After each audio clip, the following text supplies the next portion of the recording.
जो बेटी पद्मा तू शहर मोहब्बा जाओ, जिस पुरुष पर तुमने आस लगाई है उसकी 3 रोज गाना की हुआ अपने महल में होंगे, तू इसी वक्त शहर मोहब्बा चली जाओ। यही किला मोहब्बा मैं देखती हूँ में लिखी है, लाल पतंग का शंकर दाना जो मोहब्बा की लाल निशान, यही किला मोहब्बा है। मैं कुछ आगे चल कर देखती जो मेरे स्वामी जी है तो है।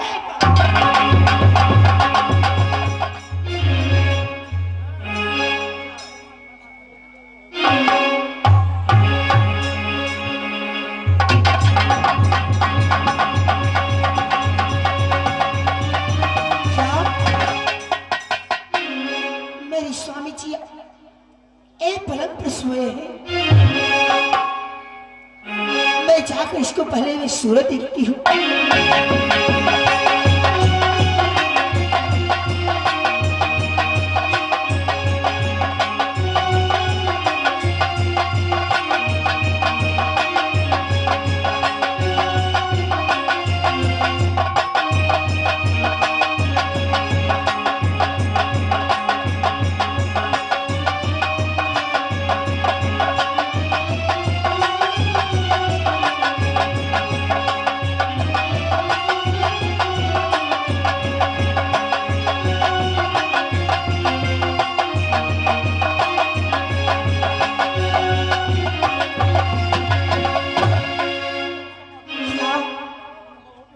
मेरे स्वामी जी जाग ना रहा है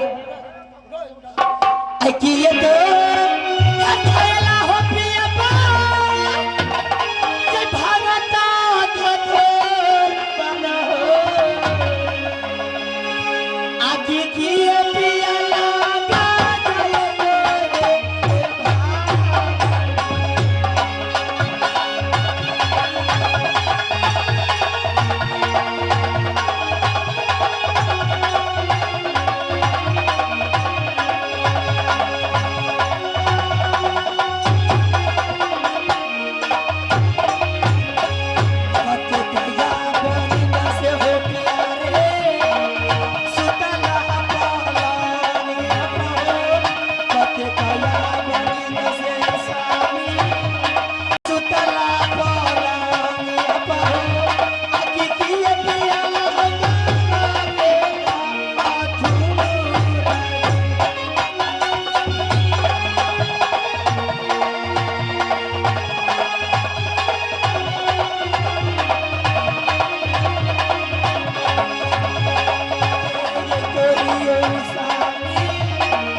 जाए मेरे स्वामी जी जाग न रहा है।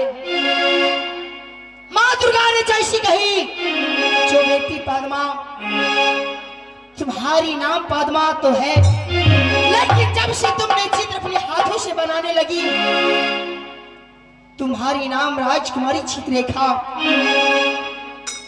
मैं इसमें अपनी शकल को चित्र इस दस्तान पर उतार कर रख देती हूँ।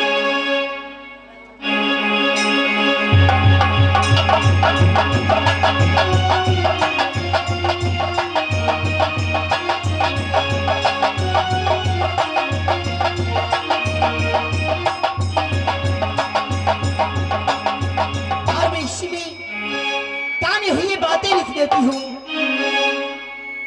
हे मर्द का बेटा स्वामी जी होई है, जमात का बेटा ये स्वामी जी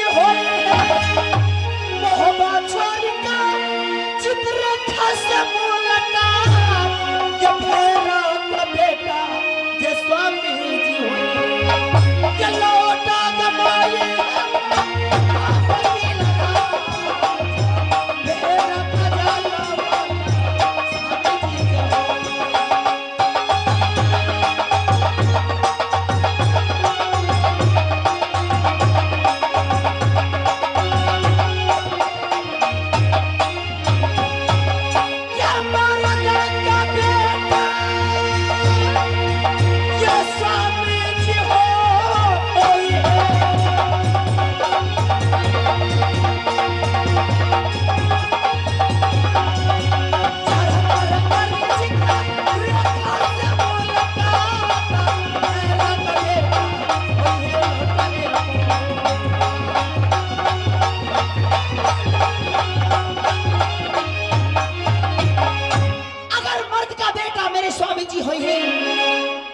रेखा से मुलाकात अगर बाप का जन्म ना इंदल हुई है तो लौट कहे क्या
जब मैं तुम्हारे पलक पर सो रहा था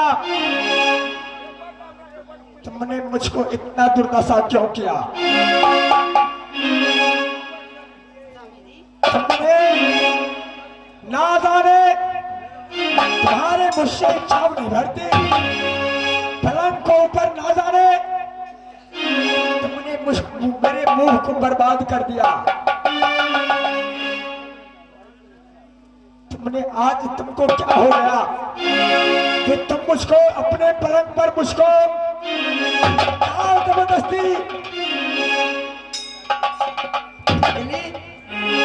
तुमने दांत काटती हो, ओठ चुभती हो, लेकिन नहीं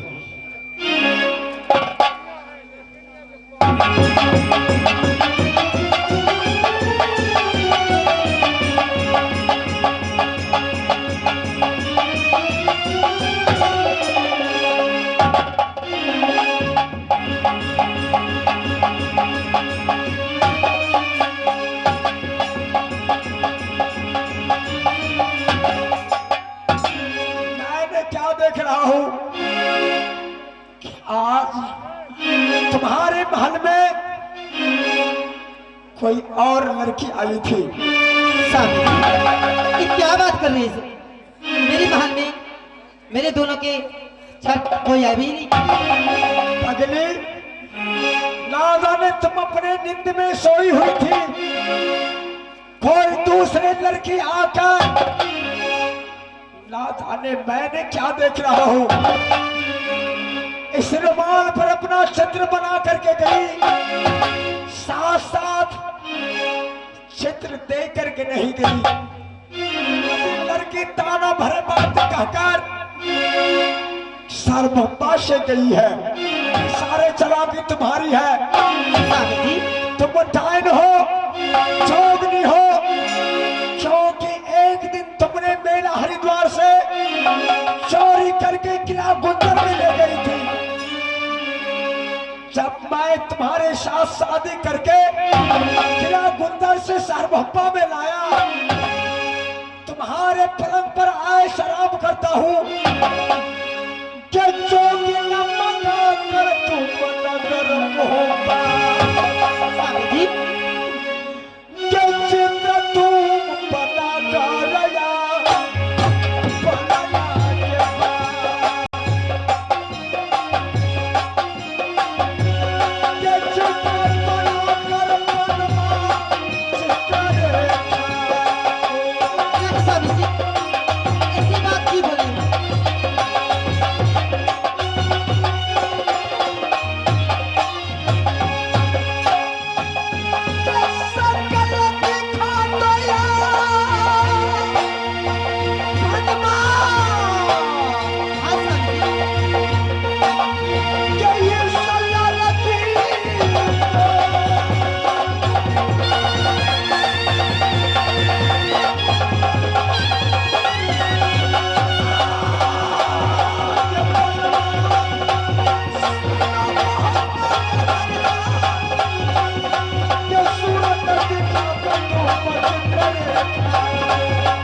मेरी स्वामी जी की ये क्या हो गया? ये क्या ये या सगुनमा ये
रही है, क्या करे? इसका मतलब ये लड़की को तुमने नहीं देखी, स्वामी जी ये तुमने इस लड़की को अपने महल में नहीं मंगाई। नहीं स्वामी जी। पगली तुम डायन हो, जोगनी हो, तुमने मुझको सास छल करती हो। मैंने इस लड़की को मैं नहीं देखी, ये मेरी महल में नहीं आई है। राजकुमारी फनमा पगली ये लड़की चित्र बना करके गई, लेकिन इस चित्र पर चित्र बनाकर साथ साथ में लिख दिया कि बाप का बेटा मेरे स्वामी जी होंगे, कि चढ़ंगा रया ये गया संपत्ति बड़ा।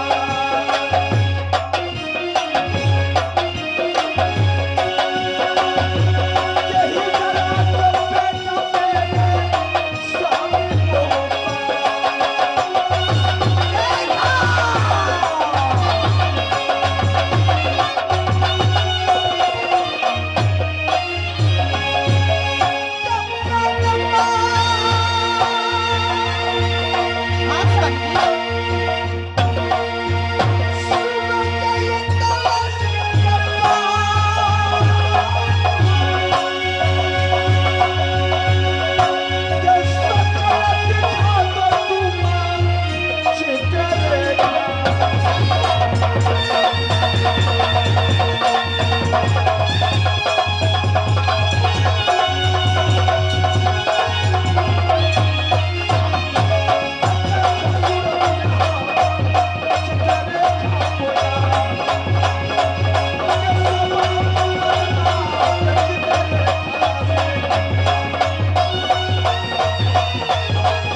तुम्हारे महल में यदि और लड़के चित्ररेखा नहीं है तो जहां भी होगी हो,